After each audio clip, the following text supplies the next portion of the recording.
सास बहू की लड़ाई, एक अनोखी कहानी। कोमल नाम की एक लड़की थी जिसकी शादी हुई थी। कोमल अपने पिता की इकलौती बेटी थी। नाम के मुताबिक देखने में भी बहुत सुंदर थी।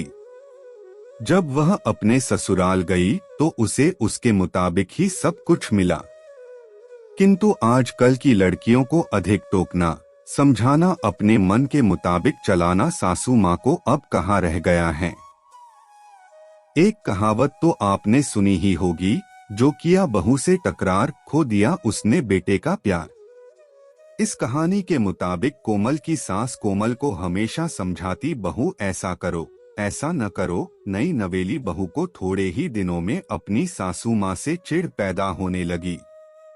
इस प्रकार यह सिलसिला आगे की ओर बढ़ता गया। एक दिन कोमल के घर कुछ मेहमान आने वाले थे।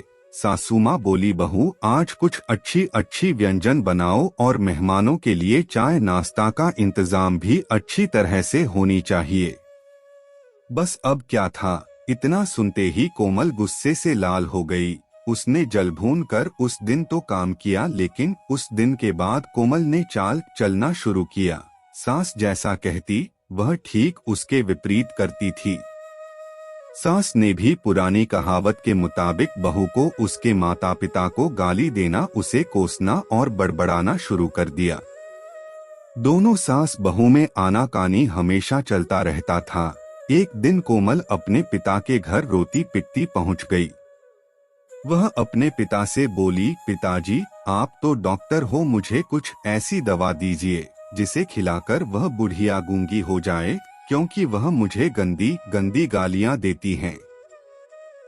इस पर पिताजी कुछ सोचते हुए बोले, बेटी मेरे पास एक ऐसी दवा है, लेकिन यह कड़वा है, वो आसानी से नहीं खाएगी, इसलिए मैंने एक युक्ति सोची है। तुम हर रोज 1 महीने तक यह दवा अपनी सास को खाना में मिलाकर खिलाती रहना। ठीक 1 महीने में वह पूरी तरह गूंगी हो जाएगी। लेकिन हाँ, यह दवा थोड़ा कड़वा है, इसलिए तुम खाना इतना प्यार से खिलाना कि उसे पता ही ना चले। दवा लेकर कोमल खुशी खुशी अपने घर आई और पिता के कहे मुताबिक अपना काम शुरू कर दी। अब सास जो कुछ भी कहती उसे वह मानती और उलटकर जवाब भी नहीं देती, क्योंकि वह जानती थी कि बुढ़िया तो अब महीने भर में गूंगी होने वाली हैं, बोले जितना बोलना है। उसके बाद वह चैन से रहेंगी। अब हर रोज वह प्यार से चुटकी भर दवा खाना में मिलाकर प्यार से माँ जी को देती थी। माँ भी समझती शायद इसके माता पिता ने इसे समझाया बुझाया है, इसलिए यह लड़ना झगड़ना बंद कर दी हैं। अब माँ जी भी बहू की खूब प्रशंसा किया करती थी और बहू भी प्रशंसा सुनकर प्यारी बातें किया करती थी। अगर बहू से कुछ गलती भी हो जाती तो भी कुछ नहीं कहती। इस प्रकार महीना आते आते दोनों सास बहू में इतना प्यार बढ़ गया कि बहू अब अपनी सास की आवाज को खोना नहीं चाहती थी। एक दिन फिर उसी प्रकार कोमल रोती पिटती अपने पिता के पास पहुंची।